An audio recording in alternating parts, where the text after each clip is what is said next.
Thank you everyone for coming tonight for our Power of Plus panel on the rise and relatability of body neutrality. We're so excited to have this conversation today with our four amazing panelists. So before we get into them, obviously the Power Plus is a size-inclusive digital community that we launched back in July to have these really in-depth and important conversations. So for those who don't know me, my name is Gianluca Russo, and I'm the founder here at the Power of Plus. I'm also a fashion and culture journalist, and I run a monthly column at Nylon called Plus Us, which breaks down the discrimination against fat bodies and resources for everyone. And so we're very excited to have this conversation. Before we jump in, just a few layout things. The chat box is open if you want to talk throughout. Everyone watching, if you want to add questions to there. You can also add questions through the Q&A feature. At the end, we will go through those and answer any questions that we can in the last few minutes. So throughout the panel, make sure to submit questions for us to get to. And we also want to offer a trigger warning right now because there may be talk of eating disorders, body dysmorphia, and related issues throughout this. So we just want to be upfront about that for everyone who may be struggling and might not want to hear those conversations right now and might want to visit it at a later time. So let's get into our four panelists for this evening. We're going to go through and introduce everyone. We'll start with you, Bethany. So Bethany C. Meyers is the founder and CEO of the Become Project, champion of the LGBTQ community, and a leader in body neutrality. They're a master instructor and entrepreneur known for their message of inclusivity. Their unique approach to movement awakens clients in profound ways, and Meyers' voice stands out in the fitness world as a leader in dismantling beauty standards. Thank you so much for being with us today, Bethany. Thank you. I'm happy to be here. Our next panelist is Khalea Underwood. Khalea is the beauty editor of The Zoe Report. She writes, edits, reports, and conceptualizes on features and photo shoots and all things hair, makeup, skincare, and more. You can catch her backstage at Fashion Weeks, picking up tips from artists and assistants, or cornering models about their favorite SPF moisturizers. A proud graduate of Howard University, Khalea's bylines have also appeared on Refinery 29, Us Weekly, MTV, the New York Daily News, and more. She earned a Webby nomination in 2018 for Best Use of Photography for a Refinery 29 feature on the beauty of natural hair. Thank you so much for being with us today. Thank you for having me. Of course. Liz Black is a fashion journalist, brand consultant, and creator of P.S. It's Fashion. She's added her voice to a myriad of different sites, working as a freelance writer for Glamour, Fashionista, Who What Wear, Refinery 29, Bustle, Huffington Post, and many more. In 2016, her editorial fashion shoot entitled Sample Size went viral internationally, spurring a conversation within the industry on the limitations of extreme sample sizes and the impact on the runways. Thank you so much for being with us today, Liz. Thanks for having me. Of course. And our final panelist is Mina Gerges. Mina is a curvy model, actor, and beauty influencer. His goal is to redefine male beauty standards, spread unapologetic queer joy, and create more body diversity in men's fashion. He's modeled for Calvin Klein and Sephora and has been featured in Teen Vogue, Paper, and Out magazine. Thank you for being with us, Mina. Thank you for having me. Of course.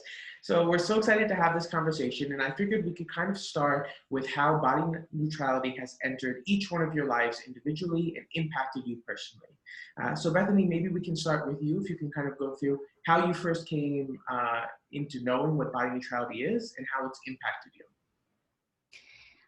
Yeah, so I have been part of the fitness industry for a very long time, and I'm very open and honest about the fact that I was extremely laced in diet culture and had an eating disorder and, appeared healthy to everyone when I was really my sickest, And as I began to heal that, that's when I started to find how joyful movement can be and how it can really be something else. That's where my business was then born, is through this body neutral lens. But when I first found the word body neutrality, I was doing an interview for someone and they were like, we kind of want to talk about this.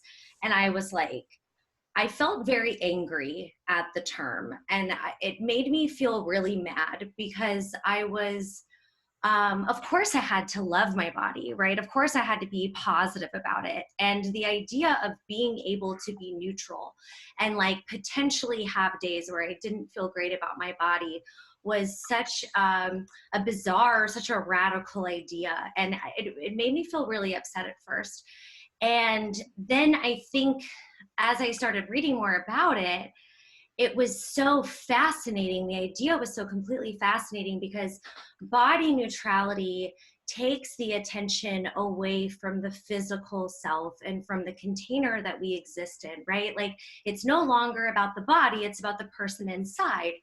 And for someone who really struggled with an eating disorder, body dysmorphia, I mean, all the things, the idea of taking attention away from the body, that was like the only thing that I knew. And that's where I felt like I had control and I had strength.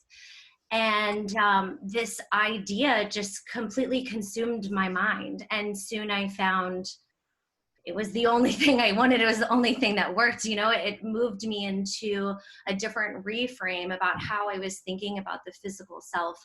And from there, I mean, it's been such a healing process. And then being able to inject that into the Become Project and into the way that myself and my clients approach movement has been really amazing. So I'm excited to get to chat more about it today and hear some other perspectives as well. Yeah, absolutely. I think what's so cool is, in terms of it relating to fitness, is something that we don't see a lot. And why I think what you've done with the Become Project is so special, because we don't often attach body neutrality to fitness. I mean, it's hard to even attach body positivity to fitness in its original origin. And so I think that's what's so special and interesting. What has been the reaction with the Become Project, and as you've spoken more about body neutrality and how it relates to it? I mean, the response has been incredible. I think, when I first started this, I started it super grassroots. The whole thing is investor free. I mean, it was like pinching pennies and putting tape on things to make this happen.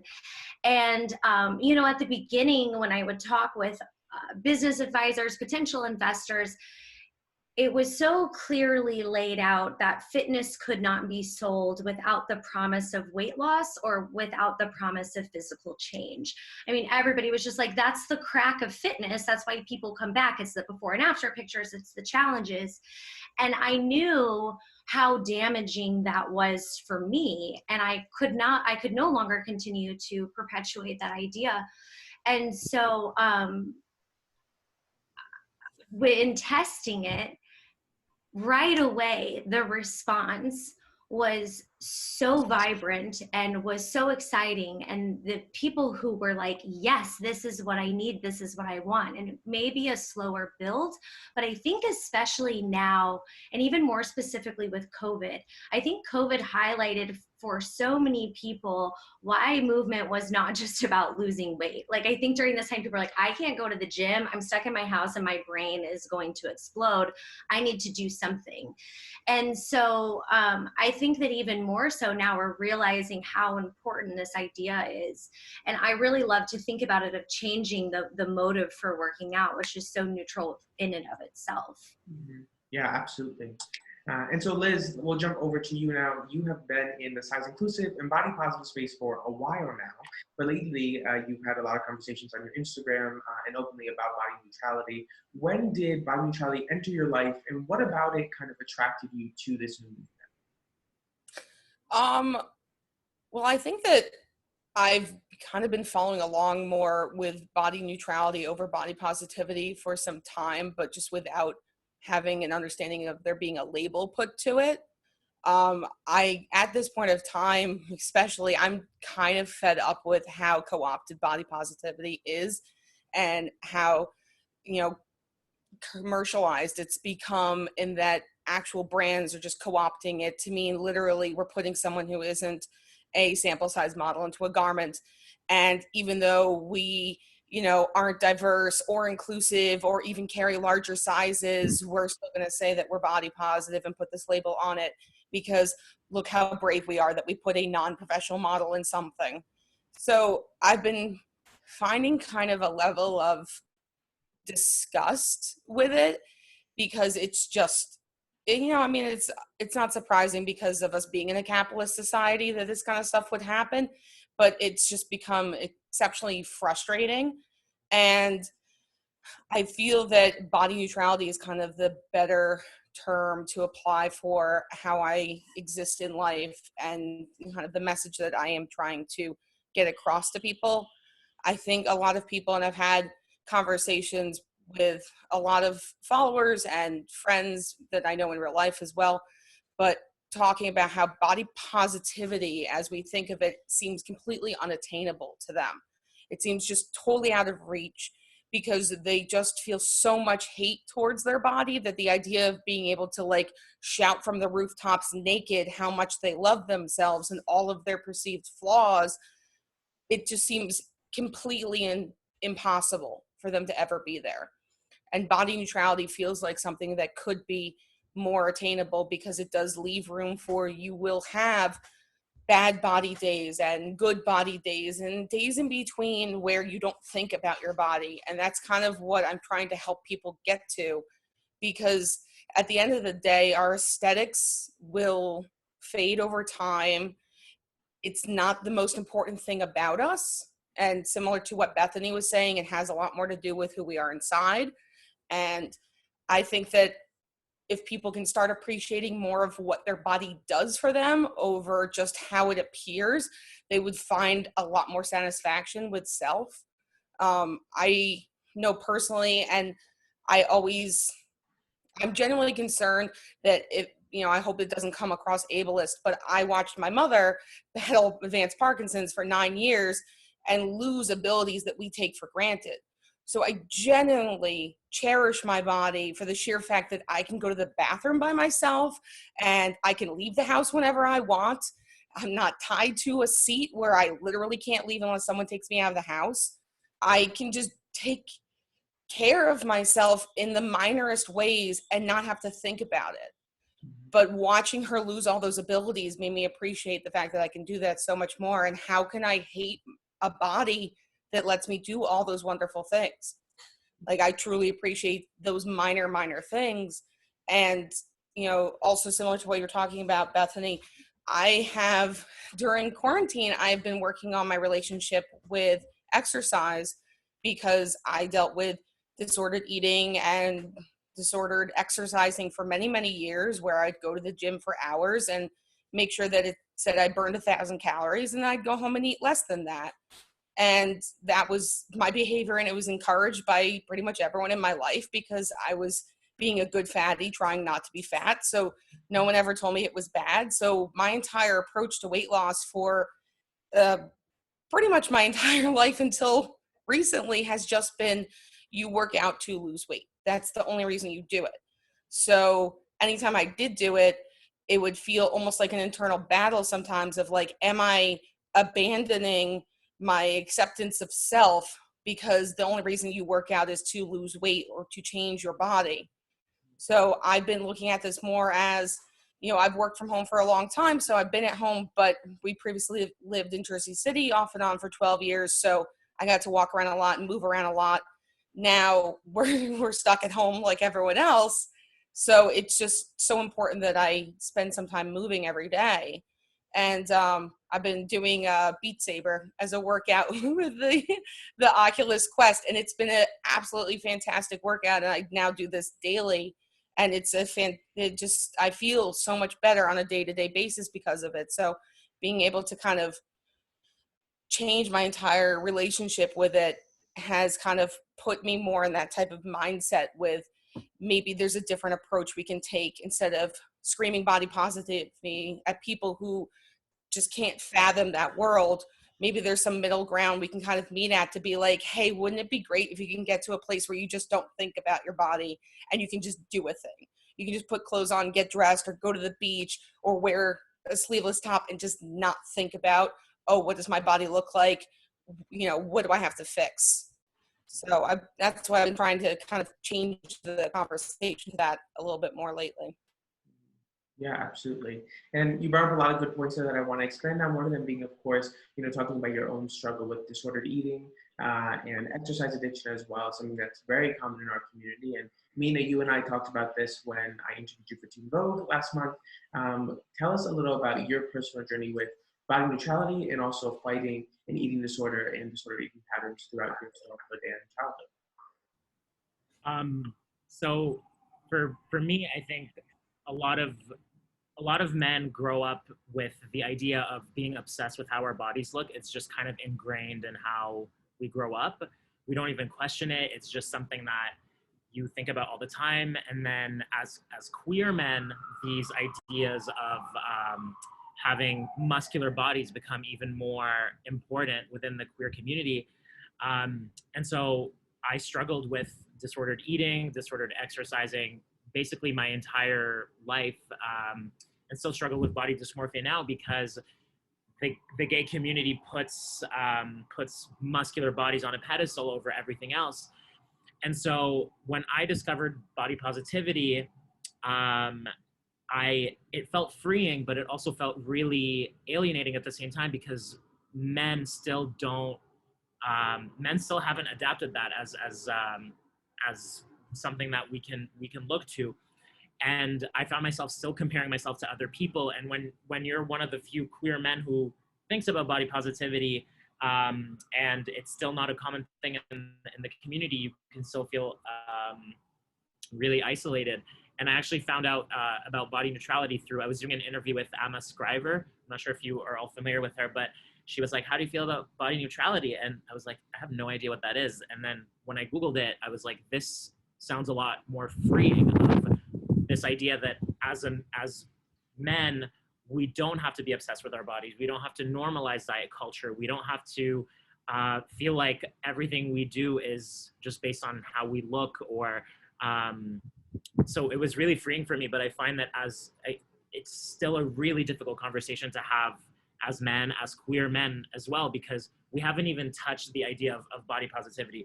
Even talking about body image issues and eating disorders is still such a huge taboo that even body neutrality feels like it's like this really like controversial thing. It's like, wait, what? You wanna not obsess over your body? Like, what are you gonna do with your extra time if you're not going to the gym or whatever? So it feels like, yeah, it's like baby steps that I feel like I've been taking with myself. And I know a lot of other male body positivity influencers, and I know with your work, Gianluca, it's like to slowly kind of introduce these ideas as it's almost like a lifeline. Like I feel like for a lot of men, it is a lifeline because we just struggle with all of these issues, and we feel like as men we can't talk about them. We feel like we can't open up, and straight men, especially, if you talk about it, you're weak or you're not manly enough, and all these things. There's still so much cultural stigma against it. So yeah. Yeah, absolutely. And even further than the cultural stigma, obviously we know that men are less likely to open up about topics like body image and eating disorders and related topics. But even in addition to that, there are studies now that show the correlation between weight and masculinity and this kind of traditional masculinity that so many people grapple with, and how when you add more weight to the body, you're perceived to be quote unquote not man enough, which of course is an incredibly toxic thing, but something that still plagues so many men. So I appreciate you opening up about that. Well, we talked about that as well, and I think with a lot of queer men, a lot of us have been made fun of and bullied for our femininities our entire lives, and so getting a muscular body becomes almost like our way of overcompensating, or like compensating for getting bullied and femme-shamed our entire lives. So then we're like, okay, let me try to get this like manly muscular body so that maybe I won't get bullied as much. And that was something that fueled my eating disorder at the time. And it was so crazy to see like my mom, who I feel like always knew that I was gay, would congratulate me for like getting muscles, because it was kind of like pushing against these ideas of femininity that she had. And it made me feel for the first time that I was like not feminine, or it made me feel like I was worthy enough to not like be femme shamed. So I was like obsessing with exercising and all these things. And it was that six pack. That's all you wanted. And so there's so many layers to it. It's especially when you add the layer of queerness to it, of like, yeah, being the idea of men having fat means that you're lazy, and you're feminine and all these things. So we're trying to push against that. Yeah. Can I add just one quick little bit to that? Because I am fascinated by this conversation. I think that what happens within the gay male community and bodies and all that, but what you were just saying about queerness being tied to this, I think for a lot of female body people, gender dysmorphia, queer or female body people, gender dysmorphia and eating disorders go hand in hand, because when you have more weight, then, you know, you have more boobs, you look more feminine. So I'm speaking from personal experience, but part of the eating disorder was an effort to look more masculine, right? And to be presenting more masculine. And I found this quite a bit in the you know, queer community among women as well. And so I think it's really interesting just to see that from both perspectives, and like how weight has become gendered, which is a whole other panel, you know? Yeah, absolutely. And that's what's so fascinating. So there's so many different levels to this in different ways that it, you know, impacts different communities. And so, Khalea, I would love to know how, you know, body neutrality has impacted you personally as your, you know, role as someone in the beauty and fashion space, and in your personal life. Yeah, I mean, similar to what Liz said, I think that it's something that I co-opted personally, inadvertently. Like, I never knew until very recently that there was a name for just accepting the body that I'm in, accepting the shell that I'm in without it being like a thing. And I think the reason why I had to just kind of like accept myself and, you know, like kind of lean on everything internally is because of the field that I'm in. Like, I have been in love with magazines since I was 8 years old. And like, I always knew that I wanted to be an editor. Like, there was never a plan B for me. And like, I would spend my time just like leafing through teen magazines like Teen People and J14, and even like magazines that weren't really meant for my demographic, my age group, like Essence and Jet. And I would never see people that looked like me. And then when I was in school, in college and interning, I would look around and there was no one who looked like me.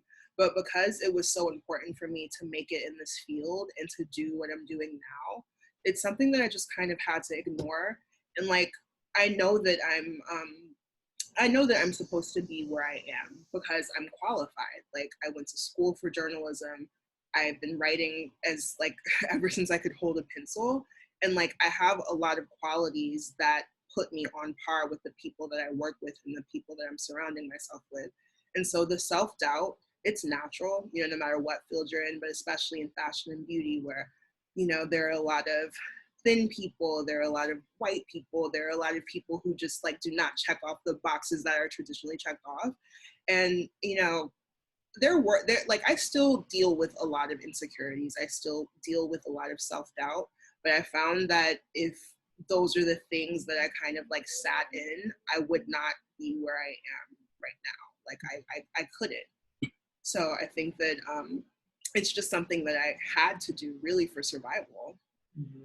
Yeah, absolutely. And you bring up a great point talking about still having insecurities and dealing with these things, because something that I felt personally as someone who came into the body positive space only, you know, about 2 years ago, is that when I came in here and was surrounded with all these great people like Liz and other people like her who were, you know, blazing this trail in plus fashion, is that I felt like I wasn't worthy enough to be among this group because I had those insecurities, right? And so all these people who have the biggest platforms and are who highlighted in the media and their voices are elevated are people who are screaming, like Liz said before, this kind of body positivity that's been so commercialized. And so for me, that was so unattainable that I felt not worthy enough to be part of that conversation, because I was dealing with an eating disorder, as I am still, and dealing with these, you know, insecurities.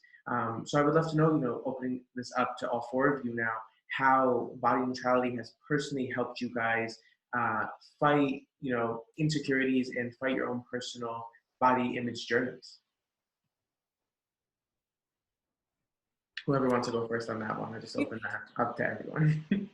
Sure. I mean, I think that it's been helpful in that I think that there was a lot more pressure put with body positivity to feel not just good about myself physically all the time, but be aware of my body physically all the time. Because of it being just kind of like this constant push to love yourself no matter what, no matter what's going on kind of a thing, and to accept all of that, you know, it causes me sometimes to focus more on my body than I would like to, whereas I really would love to just go through my day and not be thinking about it unless like I'm in pain or something. You know, I want to just be able to be like, I'm just going to put this clothes on and go downstairs and live my life, not have to like be thinking about it one way or another. And I feel like that's where body neutrality lies. And I think that a lot of people can get to that place eventually where it's not this hyper focus on, you know, how they're looking and how things fit and what's hanging out and can this be seen. It's nice to be able to just exist in life without thinking about your body, or without always having to have conversations surrounding your body, which is definitely something I experience as a plus size person. You know, I will be the, you know, the one plus person that might be asked to speak on a panel, or, you know, talk to people, or, you know, be asked to be quoted in something or whatever. And it's like they've ticked their box that they've got their fat person, and, you know, then that's what you're broken down to. So I would like to be able to be seen as more than just whatever my aesthetics are, whatever I look like on the outside. I would like to be able to be thought of past that, because, you know, and I'm not the first person to say this. I've seen some things going on Instagram recently, but like, my weight is the least interesting thing about me. There's just so many other things about myself and about my personality that I'd rather the conversation be about.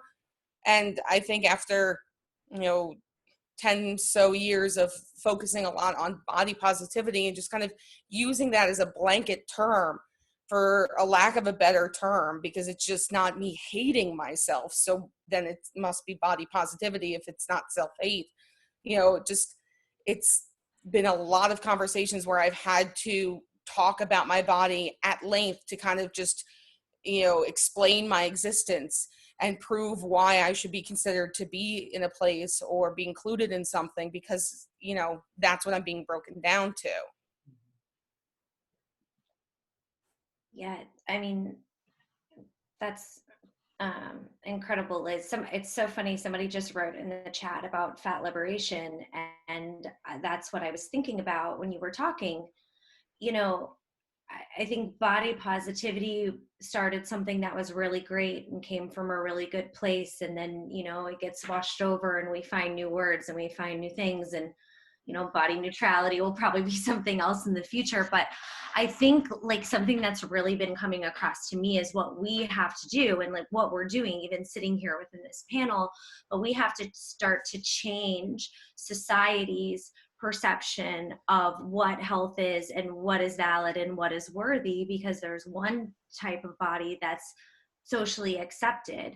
And I mean, I should also say, like, I understand that I do exist in a thin white body, which is the body that is more socially accepted. And still, I've had all of these things, you know, and I feel so passionate about the idea that we have to have these conversations and we have to talk about these things, because we have to start to change the way that we see people. You know, people in fat bodies are not getting diagnosed medically. They're not being taken care of. They don't have workouts that cater to them, clothing that fits them. Like, it is an issue of human rights, you know. I mean, it's just so important. And so I think the person that mentioned fat liberation, I mean, that is, for me, I think that is all tied together, you know. And Yeah. where I love so much of body neutrality is like, even knowing, for me, body neutrality is like, it's even okay if I'm not feeling neutral about my body. Like,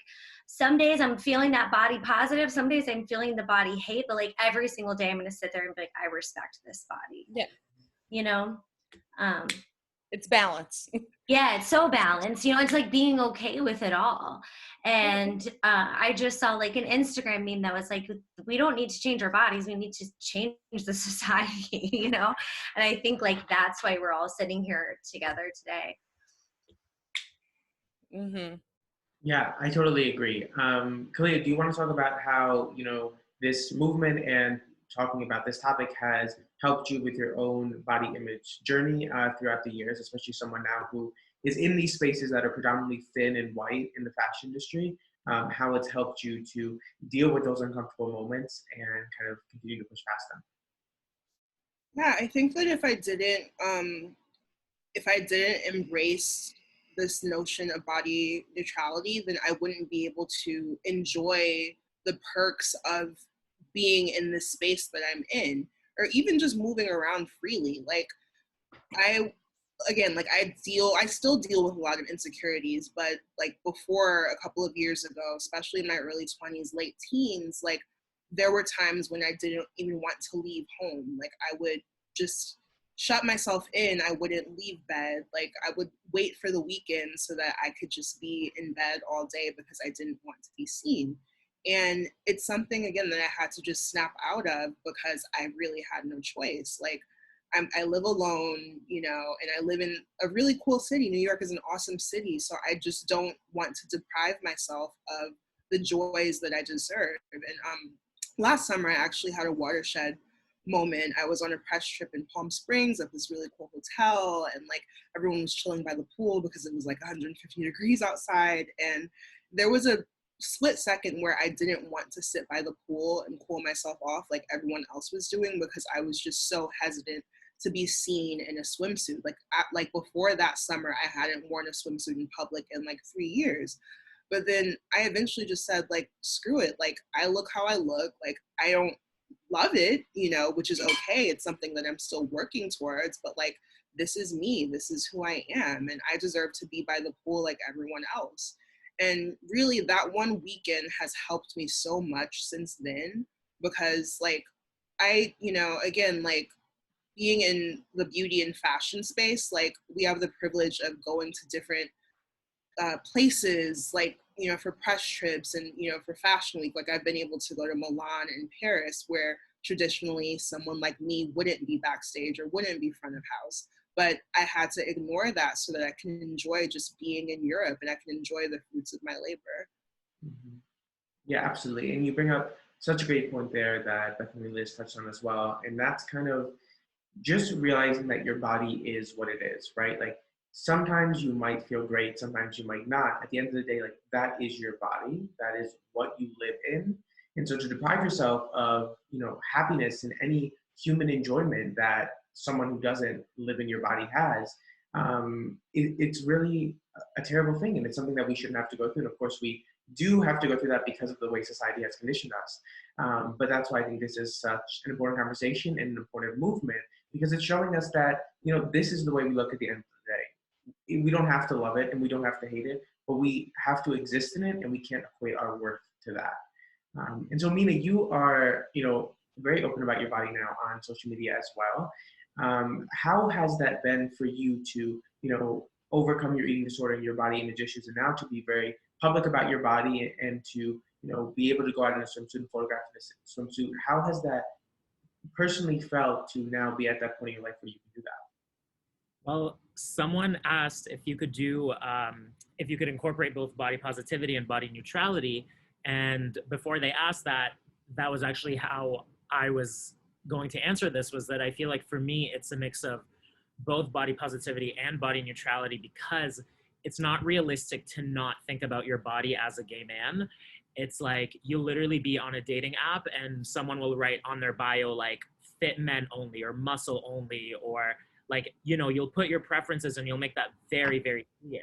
So you wouldn't even be thinking about your body, but it's just there. So you're forced to think about it. When it comes to in my professional life, I'll go on set and I will be the only visibly bigger or curvier guy, and people will comment. They'll be like, "You're a diversity hire," or "You're a what's the word that they use? Oh my God, you're forgetting the other word, but it's Token. Yes, token, yeah." And so I'm like, I'm literally not a diversity hire. Like, I'm not an afterthought. I'm the fucking star, honey. Like, it's just, it's very difficult when men are conditioned to think about our bodies as so much. So for me, body positivity comes in play when I am on set or I am posing on Instagram and I am embracing my body the way it is. And I know that that confidence of loving my body enough to post it, that inspires other men to get over that internalized shame that they have. And then it helps them learn that, like, okay, maybe you can unfollow that one guy who makes you feel like shit about your body, or maybe you can post a picture showing your rolls or your stretch marks, and that's fine. So that's where I kind of embody that body positivity to hopefully get other guys to feel okay about talking about our body image issues. And for me, body neutrality, it's so that when I'm on set and I'm working, I'm not over critical of how different my body is. Like the amount of times I'll be on set and like this has been happening for the last year and a half, they don't have my size.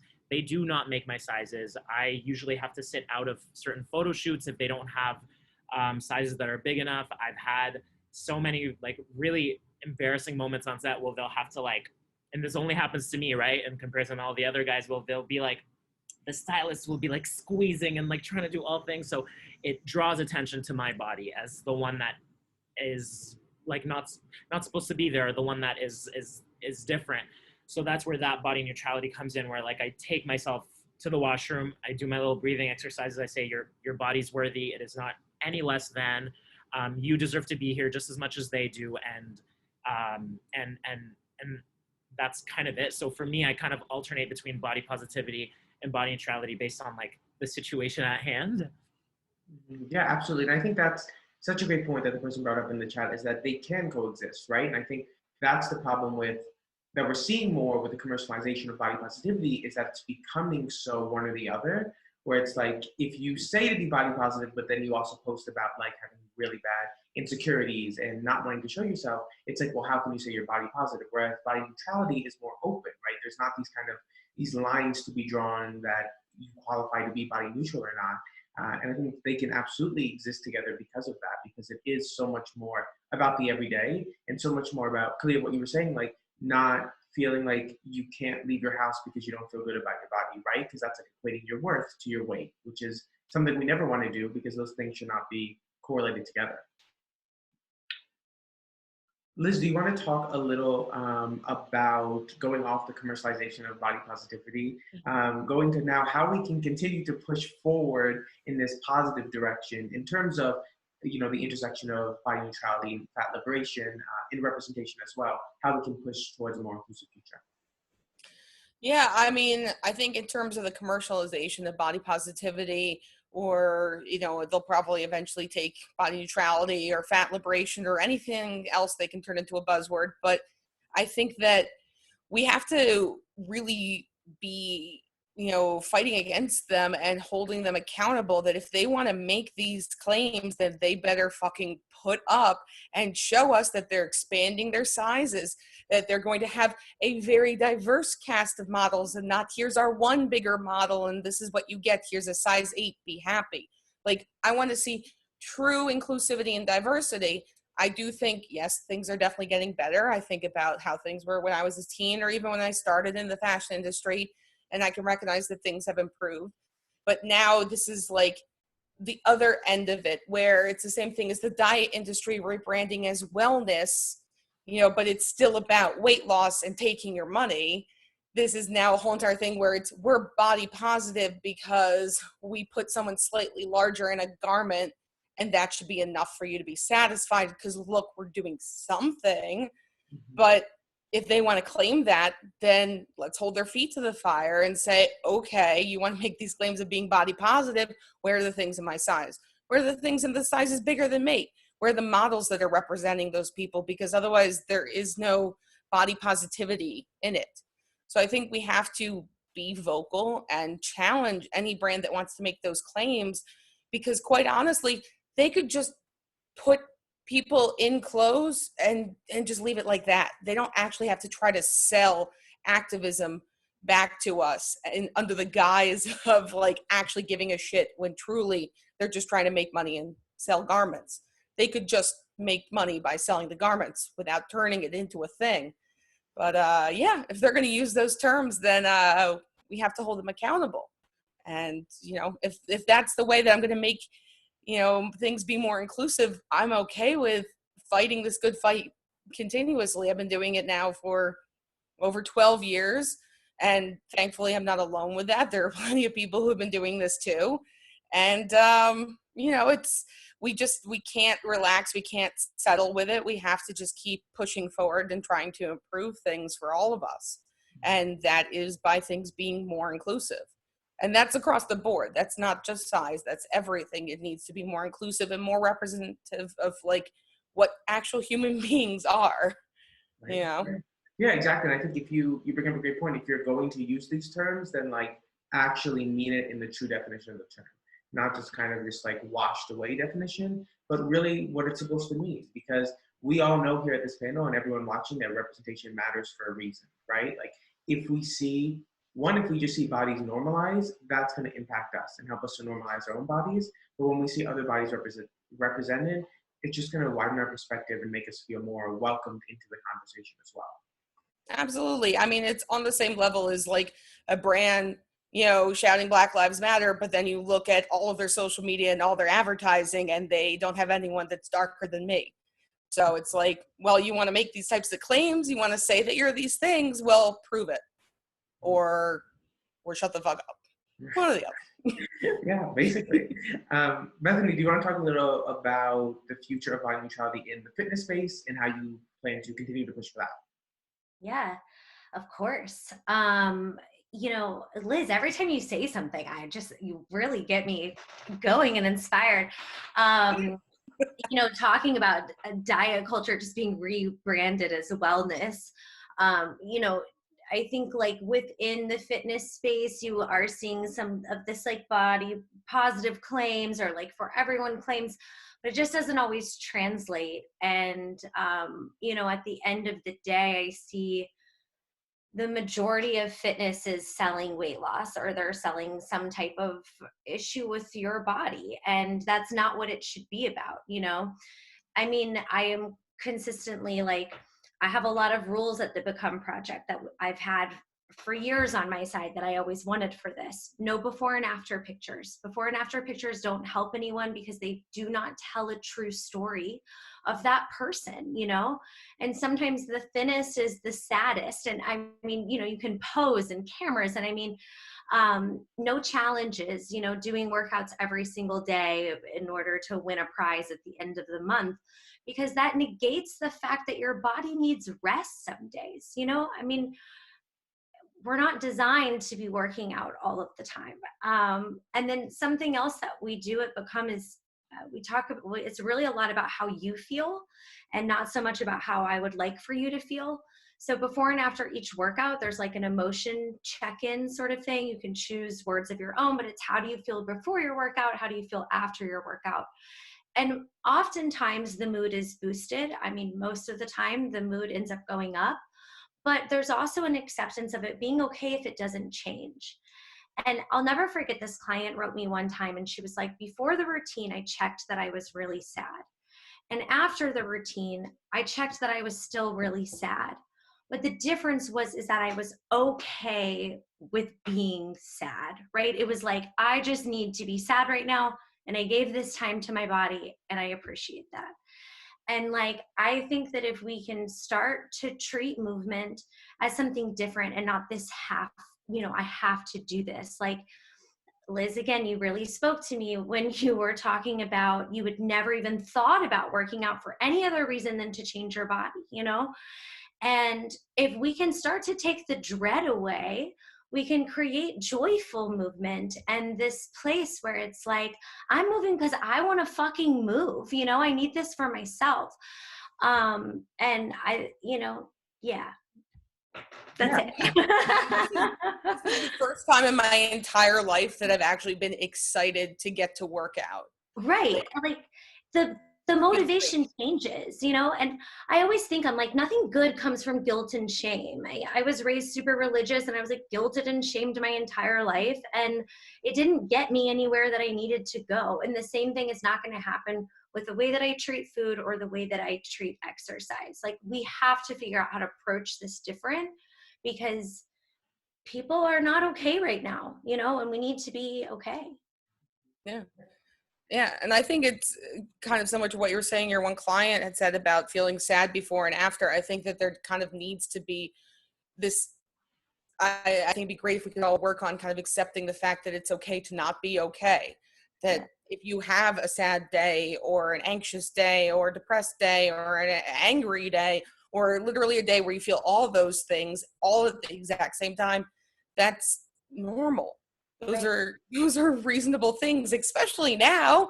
But like, It's even emotional before now. neutrality. Yeah, exactly. It's the acceptance of, like, instead of trying to fight against those feelings, just accepting them, allowing yourself to have that feeling and trying to let go of it and work through it versus like fighting against it. Like, no, I won't feel this way.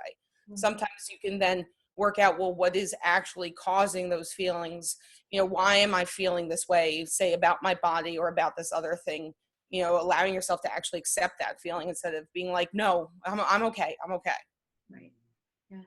Yeah, absolutely. And then to move forward, Khalea, in the beauty space as well, looking to the future of that, how do you think that this conversation parlays into that, and how can we kind of push forward in terms of the future of beauty being more body neutral and inclusive? Yeah, I mean, beauty or media in general is very visual. Like, I always imagine it 50-50, even though I'm more partial to the words part. But, you know, when you're looking at a story, you're looking at the images. When you're flipping through the magazine, those photos are what sticks with you. And because I didn't see photos and people and models that looked like me in my earliest memories of consuming media, whether it be magazines or TV, like, side note, like, I don't know if anyone is binging Moesha on Netflix, but I didn't realize how anti-fat the show is because they're so mean to this character, Kim. Like, they're terrible to her. And at 8 years old, when I was obsessed with Moesha, like, that's what I was taking in without realizing it and without realizing that it stuck with me. So as somebody who is currently in media now, I think that it's as simple as, like, using feature imagery that contains, you know, or features people with plus bodies, you know, like Liz talked about being on set. Like, I've been on set so many times where the dresses or suits or whatever stop at like a size 10, you know, and it's as simple as just like having options that go up to like a size 26 and beyond.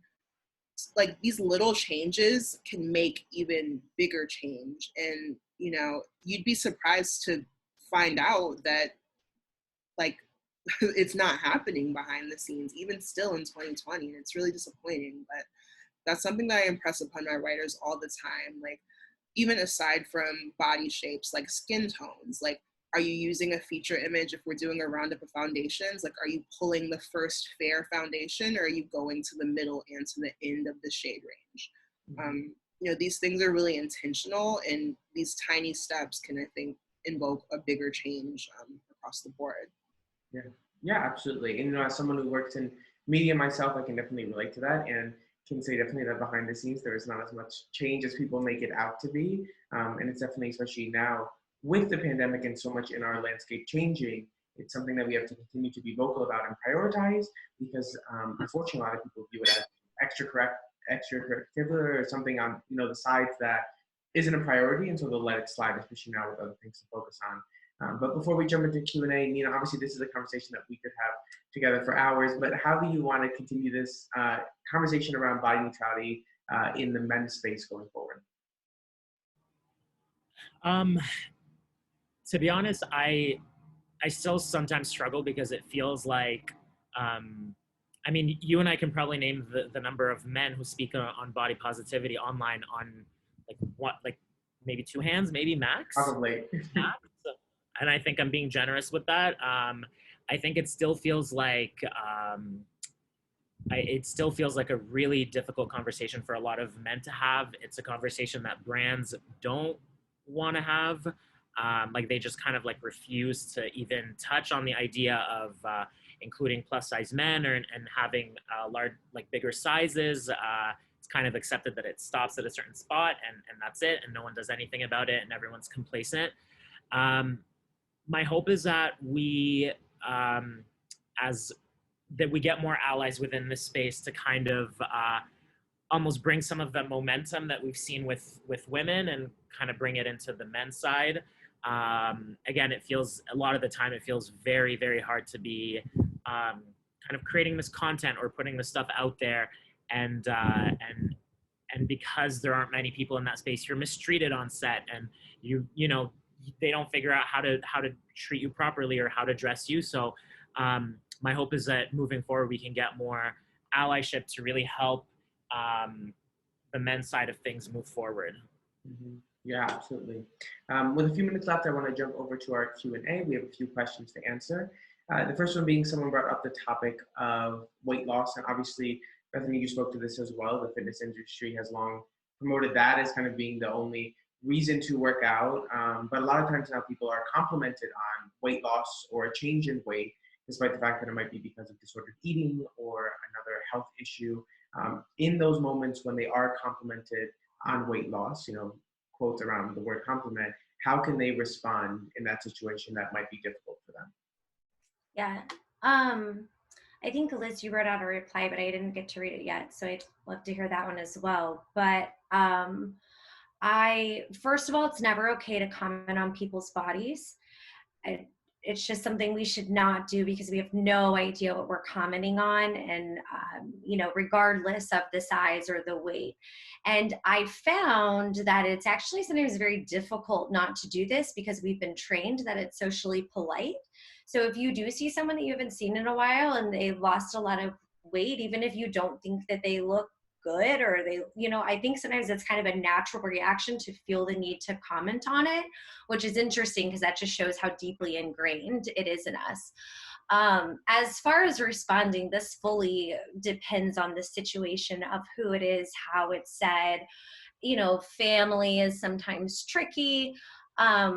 My favorite way to respond is with nothing at all. And I think that somehow it says a lot. So when someone comments on my body, I just kind of,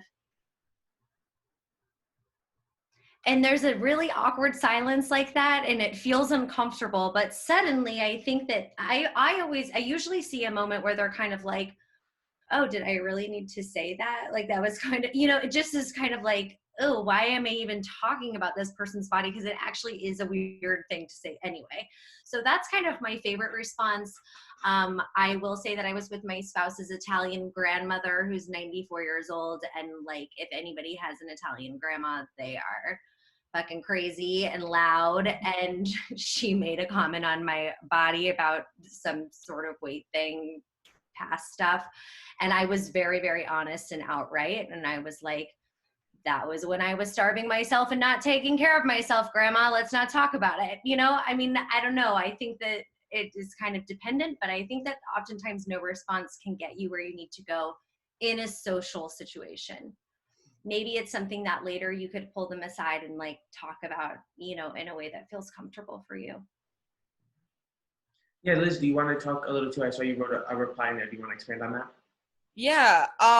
So what I was just replying to them before was that back when I was in the throes of an eating disorder, and if someone had told me that it looked like I lost weight, obviously I loved that because I was deep in an eating disorder.